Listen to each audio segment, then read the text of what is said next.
It's my Be Humane week, and I gotta do some Be Humane. You can get your Be Humane wristbands right here. BeHumane.live. Live live. That's how we live. That's what we're doing right now. I'm going to talk about cultural appropriation. I have talked about that briefly before, but obviously a lot of things have happened probably since the last time I spoke about it. And so let's just recap. I'll try to make this short and sweet. Let's just go over the definition of cultural appropriation. I'm just going to go ahead and read it. I'll also put it here. There you go. Freeze frame that. I like how they got the black woman sitting right here. Okay, cultural appropriation is a concept dealing with the adoption of the elements of a minority culture by members of the dominant culture. That could probably means the cultural adoption of things that black people do by white people, which would be the dominant culture. But I also have a beef with that. I don't know that black people per se are a minority. We may be a minority in the United States, but worldwide, I think there's more brown people than white people. So that's that.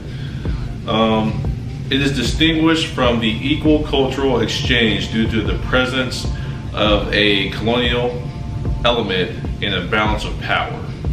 So a lot of the cultural appropriation I see is accepted in society and culture, and a lot of people don't even know they're doing it, to be honest, in my opinion, because it's so normalized. And if you point it out, usually the response you'll get is, hey, stop being so sensitive. Oh, come on. You know, oh, relax. You know, why you gotta take it there, or this or that. It's always the person doing the appropriating that tells you to calm down or relax, because it's not their culture. And so they don't fully understand it. So it doesn't mean as much to them as it does to you.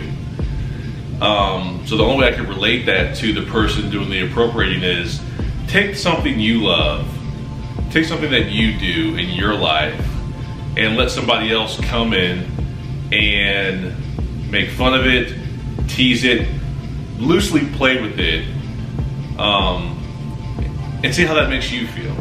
That could be your relationship with your mother. That could be some drawings you did. That could be anything personal to you, some music you made. I don't know. It could be anything.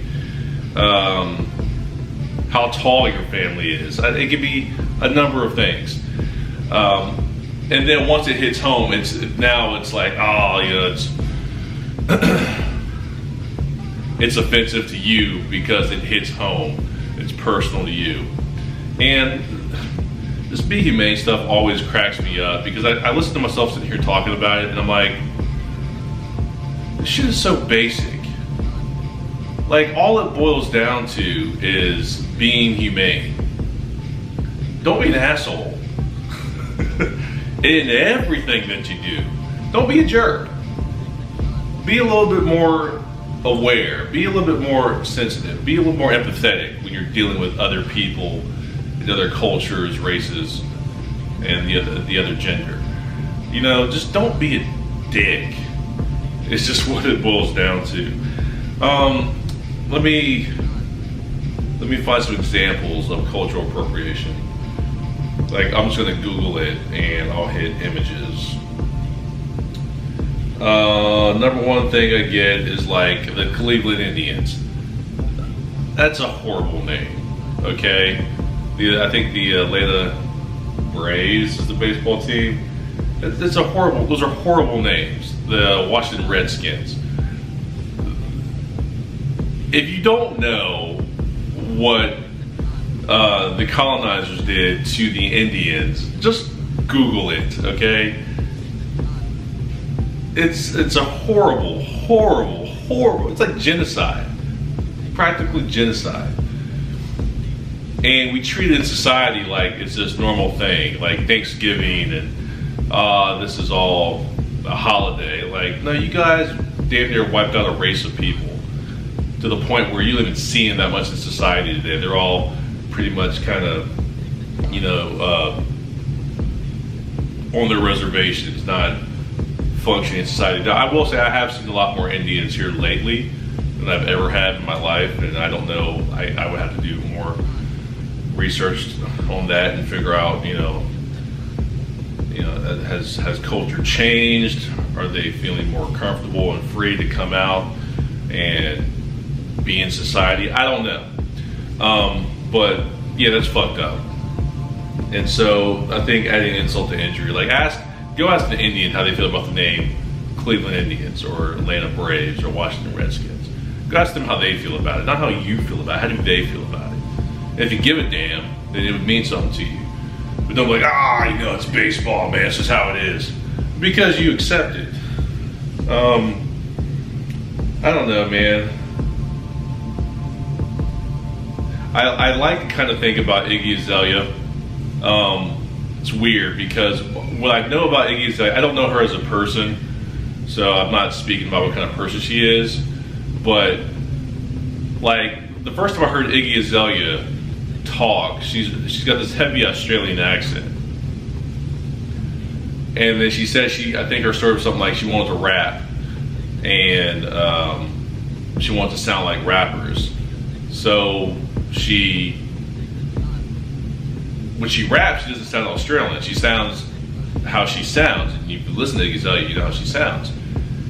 She's, in my opinion, mimicking hip hop, black culture, and profiting off of it. Braids in the hair, stuff like that. And I'm not saying you can't braid your hair, but it's for me, it's kind of ridiculous. It's kind of insulting. Like you're copying and mimicking a culture for your own gain, your own profit. And it's almost like I don't even know who Iggy Azalea is, because she's created this image that I don't believe is her. But I think that's a pop culture example of cultural appropriation, in my opinion. She's copying black culture, and she's not, an African American or African or minority per se. So I think that's weird. I think that's an example of cultural appropriation. You see it a lot, to be honest. You see a lot of white recording artists do that. I think Elvis did it. I don't know a whole lot about Elvis. I do know Elvis did stay in Memphis a lot and loved the city, but I can't really speak to you about how he was with black people and African Americans. I don't know enough about Elvis. But I would say Elvis did appropriate black culture to, get wealthy. You see it a lot in society where, like, you'll see, like, things that black people do, but black people do them, they're not acceptable. It's not accepted in society. That's thug, that's gangster, that's criminal, that's wrong. There's some kind of negative connotation assigned to it when the black person does it. Then the white person turns around and does it, and then it's cool, or it's accepted. Like big butts. Okay, this is the thing right now. Black women have had big butts and shape forever. Okay, and for so long it was ghetto. It was all these things that were negative in society and frowned upon and looked down on. Then white women started doing it and getting plastic surgery, getting big butts and big boobs, and shaving down their waist, and then it's accepted in society and culture. That's hilarious. That's cultural appropriation, in my opinion. When black guys and black women put braids in their hair, the general consensus outside of African American culture from other races is, that's a bad person, that's a thug, that's that person's ghetto, that whatever. White person does it, it's stylish, it's accepted, it's cool, it's unique, it's wow, you're on the cutting edge. No, it's cultural appropriation. You stole it from black people. So a lot of that, man, you see it all throughout society. Just like kind of pay attention. And I'm not saying this is exclusive to white people appropriating black culture, which happens all the time and a lot. I've seen it with Indians. I've seen it with Asian culture. You'll see, like, I've seen artists appropriate Asian culture and put on, I'm not gonna get the names right, so I'm not even gonna try.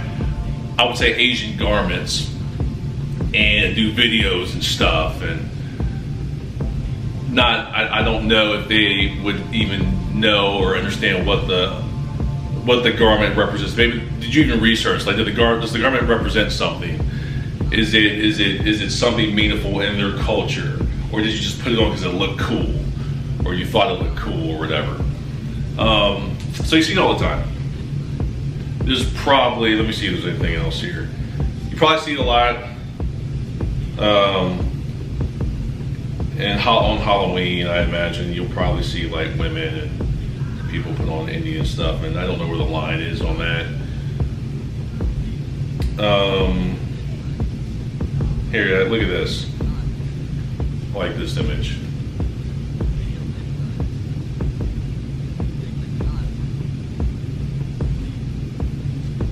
That's the example of cultural appropriation. Let's see if we can find some other images. Just Google cultural appropriation if you're not familiar with it, and just look at the pictures and examples. I could harp on this all day. So that could even be the way people talk. I don't know. I'm sorry, I'm sitting here looking through my phone. So that's it, cultural appropriation. Don't do it. Be more sensitive. At the end of the day, don't be a jerk. Be humane. Think about what you're doing and you're saying. If you don't know, I guess you don't know. If somebody says something to you, don't get defensive. Think about it. Research it. Become a better person. That's ultimately what this boils down to. Be better. Be better at what you do in your life and how you interact with people. And I'm not perfect. I may have done it in my life at some point in time. And let me say this, with this be humane stuff, I am not trying to put myself on a pedestal like, hey, I'm up here and I'm looking down at everybody. You're wrong, you're wrong, you're wrong. No, I'm just trying to have an honest conversation about life. And what I experience and what I see, and share that with you guys, guys and girls, to hopefully better inform society and culture about life and the people living in it. Okay, I fuck up all the time.